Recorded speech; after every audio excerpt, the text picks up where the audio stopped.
Hey everybody, it's Brian here. Welcome back to my channel. I hope you're all doing well. So today's episode is all about Redbubble shops. It's Redbubble Shop Review episode number 12. Can't believe we're already up to number 12. And today we're going to be looking at two shops and seeing what they have to offer to their customers, what kind of descriptions, titles, and keyword tags that they've placed in particular listings on their shop, and provide some constructive criticism and some advice to help improve the general appearance of the shops and listings, so that obviously they and obviously you who are watching this episode can take this advice in hand and obviously reach and aspire for greater success with your shop. So with that said, there's only one thing left to do, and that's to say, let's get started.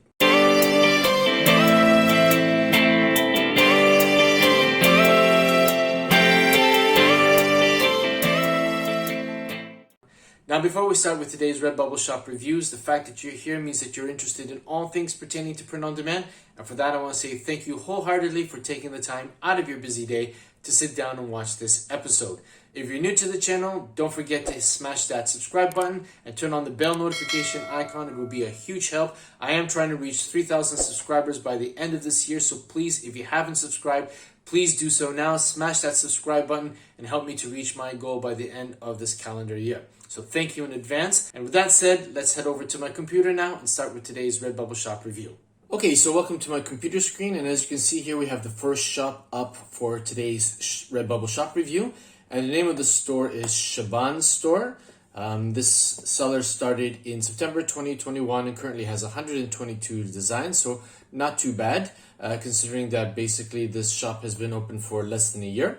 So obviously what I would highly recommend is that you try your best to at least increase the number of designs that you have up to at least 200 by the start of the fourth quarter, which is obviously the biggest time of the year for online sales. So you want to try and make sure you have as many designs up on your shop to offer to potential customers visiting your shop, so that obviously you can have the best chance of making more sales.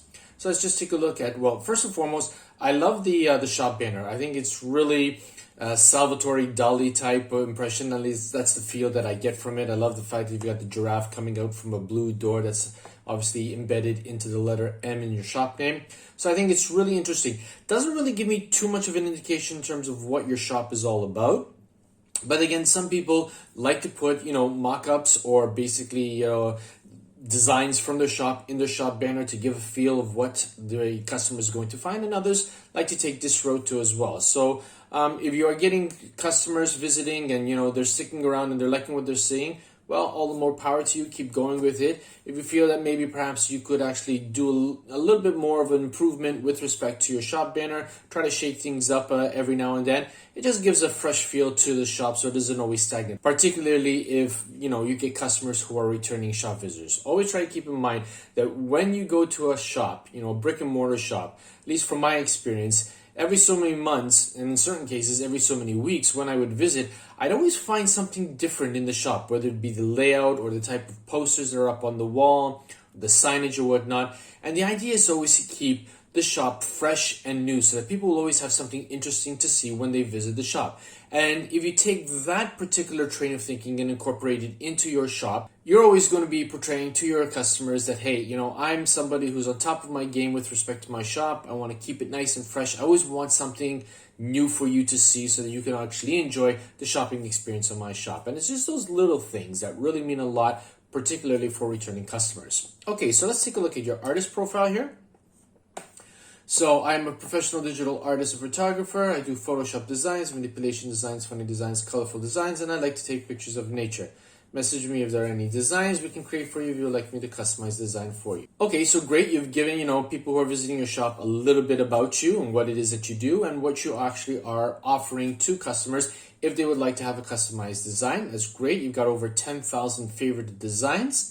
244 followers, and you're following 188, and I love the fact that you have all of these social media links for people to be able to click on in order to visit you directly. Remember, you always want to try and obtain social proof from customers who've purchased your design, so that you can actually utilize that in your social media posts to encourage and develop a greater trust factor from potentially new customers to visit your shop and to purchase. So when people see other people wearing your designs, then there's going to be a greater inclination for them to want to visit your shop and maybe make a purchase themselves too. So well done for that.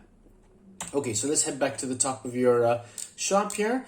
You got a featured collection pertaining to photography, which is great. Keeps in line with your artistic profile. Got some really nice photos here. I really like this one. How you obviously incorporated the sunset with the flower. Let's just take a look at that one. So your title's flower with sunset sticker. Okay, not too bad. You got flower and sunset as your keywords. Let's take a look at your description. Beautiful sunset and landscape by my camera. If you like landscape or sunset or natural views, this is for you. You can also give it as a perfect gift for your wife, son, daughter, friend, girlfriend, kid. Okay, I'm going to suggest that you try and improve your description a little bit more. The reason being, if you've watched any of my previous episodes, and I'll leave a link to those episodes, particularly with respect to the episode pertaining to the creation of a good description that you can incorporate into your designs, it will go a long way in terms of helping you with respect to search engine optimization. For those of you who may or may not be aware, search engines like Google really utilize a description in order to index your designs on their search engines. This is where they get the information in terms of knowing to whom your designs should be shown to when people are actually keying in keywords in order to search for anything to purchase or anything to research. As it stands right now, you do have some good keywords, but it's all over the place. There's no consistency. You really want to make sure that even as a customer visiting your shop and reading it, that there's a nice flow to it, that they are going to realize that you've taken the time to invest a little bit more extra time in creating a description that is going to be fruitful and is going to be descriptive to the customer to help them and lead them to potentially purchase it either for themselves or to purchase it as a gift for somebody else. So I would highly recommend that you take a look at that episode. Feel free to incorporate basically anybody who's watching this episode and would like to see that episode. If you would like to incorporate the description that I offer in that episode into your particular shops, you're more than welcome to do so. You're welcome to tweak it if you want to. But the idea is I'm giving you a base, a root, a foundation for you to make sure that your description is concise, it flows, is grammatically correct, and obviously it's going to be jam-packed with keywords that are going to be fruitful for your shop to be shown and indexed on search engines like Google. So definitely take a look at that episode. Okay, so you have it listed on 96 different designs, which is great. And let's just take a look at your keywords here. Okay, so you've got about 30 keywords over here, which is a little bit over what I tend to prescribe. I don't know if you're making sales on this. If you are, all the more power to you. Keep going. If you're not, I would highly recommend that maybe you tweak some of these keywords. You have a lot of single keywords. And again, if I had to click on them and see how many other listings your design here is going to be competing against, I have a feeling you're not going to be competing against hundreds, but in fact, you're going to be competing against thousands. And obviously, if you're competing against thousands, the likelihood of your design being seen is going to be negligible. And obviously, it's going to take you a lot longer to make sales. And you obviously might be frustrated the fact you might not be making any kind of sales. So definitely go in and tweak some of your keywords. Try to use a few long tail keyword phrases, just basically to narrow down the search, keeping in mind, okay, what would somebody type in order to try and find this design? Put yourself in the position of a customer, type out what you think they would type and use that as your keyword phrase and see how it goes. Give it a month or two and see if there's any headway with respect to this particular design. And if not, go back in and tweak the keywords. Try to find other designs in your niche, in this category, and see what other keyword phrases other sellers are using, and try to see about incorporating and tweaking those to obviously fit within your photography design here for this particular offering, and indeed for any and all of your other designs that you have up in your shop. Now, yeah, you've got 122 designs. You might say that would take me forever to do that for all of them, but you don't need to do it for all of them. Every now and then, just randomly select 5, go into it and see if anything's working. Are you making any sales on it? If you're not, maybe that's the time to go and tweak those keywords, refine the description, and obviously try to see if maybe that might be the key in order to help you gain more sales and to build traction. Don't forget that research is a fundamental aspect of the print-on-demand business. The more research you do, the more you delve into what others are utilizing for keywords and descriptions, what are the best sellers, and what is it about their listings that is gaining them traction, and then utilizing that information through your research and incorporating it into your designs is going to provide you with a greater chance of being seen and hopefully landing a sale. Okay, so let's take a look at other offerings on your shop. Okay, so you've got a lot of these funny caricatures, these bodies mixed with, the faces of, I'm assuming, are going to be popular people. Obviously, we got the Mona Lisa here, which is quite good. A few stickers here. So obviously, you've utilized stickers as your default view, which is absolutely fine. You've got these little sticker packs here. Be nice, be cool, be kind, which is quite cool. I like the idea of the fact that you put in these full stops between the letters of kind, so that obviously you're getting that one sticker for kind. I'm wondering how it's going to transpose when the customer receives it. Obviously, given the fact that you are just going to have a small joint over here, maybe when they're peeling it off, it might cause a bit of a problem. I don't know. Maybe if you've been making sales on it and nobody's complained or you didn't get any returns, all the more power to you. Continue with that. Obviously, the customer is going to be receiving 2 stickers because B is obviously separated, but that's absolutely fine. I have seen worse stickers where there's tons of little pieces, and I wouldn't want to be in the position of any customer making a purchase of those designs and then having to try and contend with all of those little pieces. So definitely not bad. Keep going with that. I like this hashtag sticker. Let's take a look here and see what you've got. Okay, so title.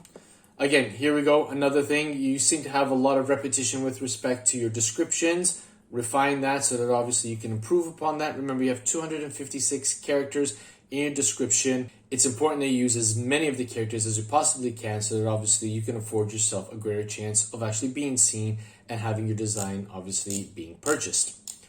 Okay, so here's one that I have to admit I'm not really a big fan of. You have this colorful pattern. If you can see here, you've got all these tiny little pieces for the stickers. And while this design might really transpose really well on a t-shirt or a sweatshirt or a hoodie or any of the other products on Redbubble, as a sticker, this might actually prove, a bit problematic to customers if they were to purchase it. So definitely take a look at that. Go back into the back end and see what you can do to tweak it. Maybe put it on a white background so that it's one whole sticker. If there's an idea or thought behind that and you want to keep it together, definitely try to do something with that so that obviously it can be improved upon. Love these cute colorful cat stickers, and I really love this deer, the way that you superimposed a landscape into the deer. So well done for that. You got some interesting designs here. I have to credit for you, and I really like the feel of your shop. Just a little few tiny tweaks that need to be done, but then, I don't really think that there's a shop anywhere on Redbubble or any other print-on-demand platform that doesn't need a little bit tweaking now and then. And the idea of these reviews is just basically to, pinpoint what they are from my perspective. I'm coming in as if I were a customer, and to pinpoint some aspects of your shop that maybe have glazed over for you. When you are the creator of a particular shop or a design, you become sort of immune to any mistakes or whatnot, and you need a third person to come in and actually see it, who are, basically not emotionally attached to the shop or to the design, and tell you, listen, this is what you need to improve. This is what I would like to see. So obviously, this is the reason why you sent me a link to have your shop reviewed. And I'm obviously happy to provide you with my feedback. Hopefully you can take that on board and obviously reach more success. Again, we've got quite a number of tags here. I like the fact that you have a couple keywords here which are more than one word. So hopefully the number of listings you're competing against for those keyword tags is fewer than perhaps maybe the singular ones. So obviously definitely take that into consideration. But on the whole, I'm really liking what I'm seeing. You got a lot to offer. It's quite a plethora of different designs here. Well done. I really hope that you are making some good sales. And I certainly hope that the advice that I've offered to you in this particular episode is going to be fruitful to you and help you to reach greater levels of success. So well done. Keep going. Don't forget, try to reach 200 by the beginning of October. More if you can, so that obviously you'll have a better chance of making more sales in the fourth quarter. Okay, so the next shop that we're going to be reviewing in today's episode is a shop called Obsessed Oyster. I love the title of this particular shop. I think it's really quirky and it really stands out. It's something which is memorable. So well done for that. We've got 376 designs and you opened your shop in February of 2021. So well done for that. We're basically just a little bit over a year in terms of the age for this particular shop. And you've got quite a number of designs. So well done for that. At the get-go, I have to say I'm really impressed. I really like your shop banner. It's colorful. It stands out. there's a lot for the eyes to feast on. And obviously that's something you definitely want to be able to offer to your customer base when they're coming to visit your shop, because effectively the shop banner is the first impression that people are going to get of your shop, and you really want to make sure that you're standing out and really, giving them something to really look at and to enjoy.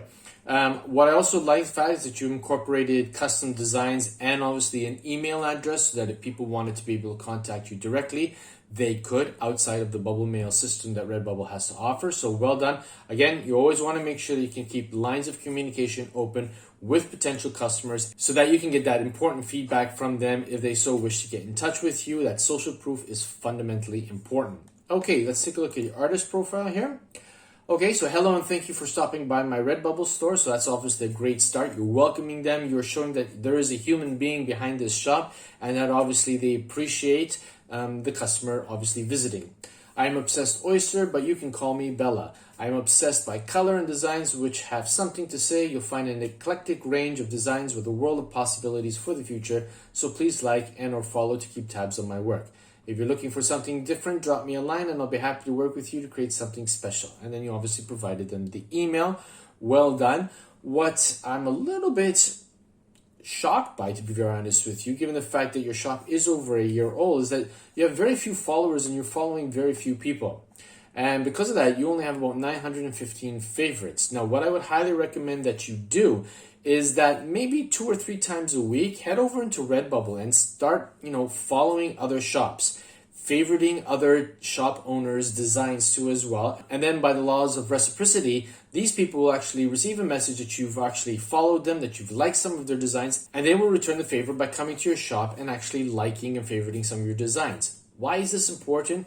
Well, basically, when your designs are favorited, that sends a very important message to Redbubble that there is some action, there is some interest with respect to the designs in your shop. And because of that, because of the fact that Redbubble wants to make sales, the algorithm is programmed in such a way that when there is certain action and activity pertaining to a design, it's going to move up the ranks, because the algorithm is going to think that obviously this is a design that other people wants to see, and obviously they want to make sales, so obviously they're going to show it to more people. So try to use this strategy and tactic. Don't ignore this really important aspect of the shop. You don't have to spend hours on doing it, but maybe choose 2 or 3 days, and maybe if you're, lounging on your sofa or on your bed or wherever it is that you're living, and you just grab out your mobile phone and you just start following other people and obviously liking or favoriting some of their designs. This in truth will actually work in your favor, and you can get those numbers up so that obviously you can start actually gaining more traction with your designs and hopefully making more sales. Okay, so let's head to the top of your shop and actually see what you have to offer. Okay, so we've got a most popular featured collection, which is quite interesting. Okay, so you've got something which is obviously pertaining to barbecue and meat. We've got the vaccine, something dealing with dinosaurs here. We've got the flags, obviously for Remembrance Day, obviously in Australia. And again, we've got quite a different plethora of designs over here, which obviously there's no consistency, but obviously given the fact that you've categorized them as most popular, clearly these must be the ones that obviously are selling very well for you, and you want to obviously direct potential customers' attention to these designs, which is great because obviously they don't have to spend so much time looking for designs. They can just go to the featured collection and take a look. All right, so let's just see what else we've got here. Okay, we're just going to scroll down here. So we've got some different animal designs on stickers, t-shirts over here. So we've got quite a plethora of designs that we could actually choose from, which I'm liking what I'm seeing here. Okay, so let's just take a look at this design here. Too cool for British rule. All right, so let's see what we've got here. Now it was configured as a sticker. Let's just see how it looks on a t-shirt before we actually comment about the design. So here we've got view this on 63 products. I'm just going to open it in a new tab. And I definitely want to try and highlight a very important point. Perhaps maybe you are actually seeing what it is that I'm going to highlight, but just in case you aren't, this particular design looks absolutely fantastic on a white colored t-shirt. Okay, too cool for British rule. Love the fact that you've got George Washington smirking with a pair of funky glasses on the bridge of his nose here. But we also have, let's take a look and see how it looks on different colors. Okay, so this is something you definitely need to be aware of when you are creating your designs.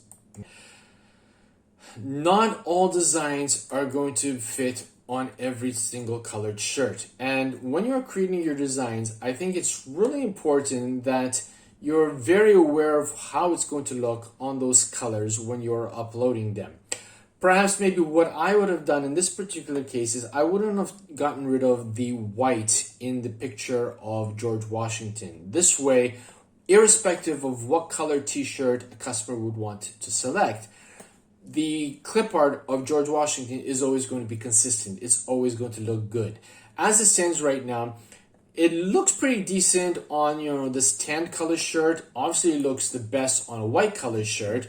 But on all the other colors that Redbubble has to offer, it may not transpose in the best way possible. And that might actually be a put off for some customers. So if there's one small constructive criticism that I would give for this design is that with respect to the clip art, you should actually reintroduce the white that's obviously in the clip art for George Washington's face, neck, and hair, so that obviously there'll be consistency throughout all of the colors. Now, if we have to hop back to the sticker, which is obviously the one that we clicked on at the beginning here, we can see that perhaps as a sticker, it's not really transposing itself as great as it is on a t-shirt. Maybe perhaps what you might want to consider doing is actually changing the sticker into a rectangular background so that obviously it will stand out as if it were obviously on the chest area of a t-shirt. Or if you wanted to, you could actually create sort of like a small white t-shirt behind the design, so the actual sticker would be in the shape of a t-shirt. So obviously whether a person is buying it on a full-fledged t-shirt or on a stickered version of the t-shirt, at least there's some consistency on it and it's going to look a lot better as it stands right now. I mean, it isn't bad, but there's just so much white over here that's sort of like just a blob behind it.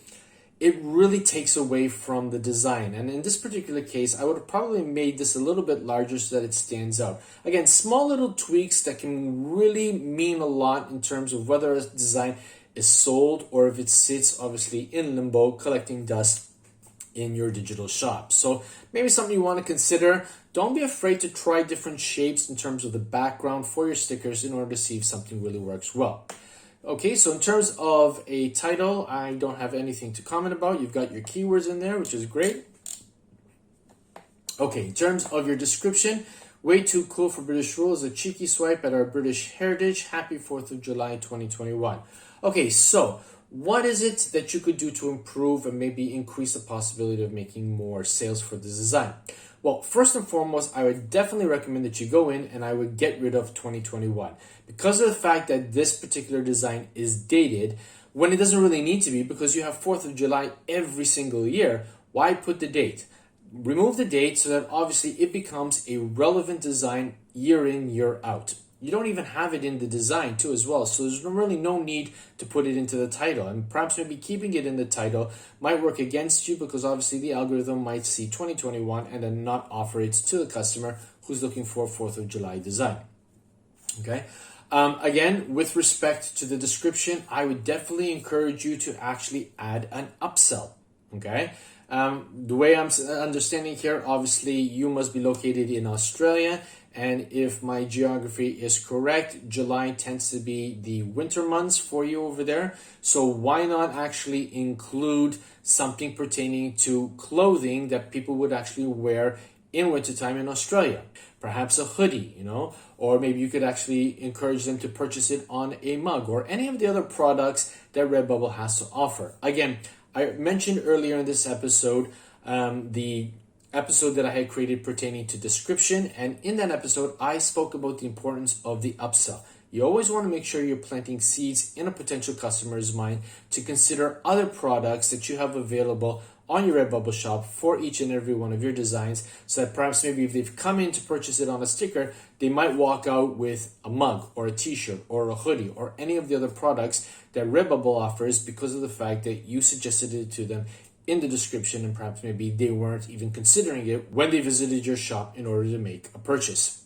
So definitely take a look at that particular episode. Okay, so let's head back over to your shop. Okay, So we've got a lot of great designs here. I really like what I'm seeing. I love this here. Okay, you've got miniature schnauzers at home, and you can see that there's enough space between the stickers, so whoever purchases that is going to get 4 stickers. It's a 4 sticker pack for the price of 1 sticker. So great on you for that, for doing that. All right, again, here's another one too as well. So for those of you who are maybe watching this episode and are uncertain how to go about creating sticker packs and what it is that you need to do to make sure that your stickers aren't overlapping on top of each other, this is a perfect example of what it is that you should do in order to provide your customers with, convenience that when they purchase a sticker, they're not going to have to fumble about, they're not going to have to get a pair of scissors to try and cut parts which are overlapping. It's just going to give them a nice experience, and a nice experience oftentimes translates into a repeat visit to your shop with greater sales in the future.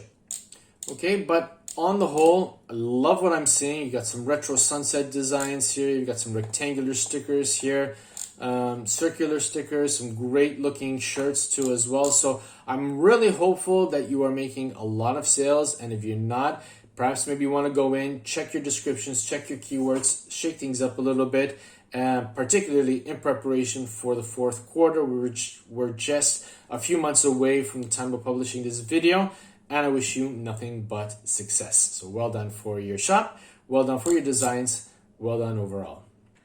So there you have it, everybody. We took a look at 2 really interesting shops. Obviously, both of them are just either under or over a year in age, so there's still a lot of room for growth. There's still a lot of potential. There's a lot of great things to be offered to potential customers, and I certainly hope that the tips and advice that I offered in today's episode, not only for these particular sellers, but indeed for all of you who are watching this episode, is something that you can take to heart. Go back to your shop, see if you can incorporate it into your own respective print-on-demand shop, be it Redbubble, Zazzle, TeePublic, or what have you. These tips work for any and all print-on-demand platforms. The idea here is to give the best possible experience for your customers, give the best possible chance for your listings to be seen, so that obviously you can reach more sales, particularly during the 4th quarter and indeed throughout the entire business calendar year. But for today, that's all I've got. And as always, be safe, be well, be creative. Bye for now. Hey, if you enjoyed this video and you want to find out more ways that you can take your print-on-demand business to the next level, why don't you check out one of these 2 episodes I have over here. And don't forget to subscribe. Catch you in the next episode. Bye for now.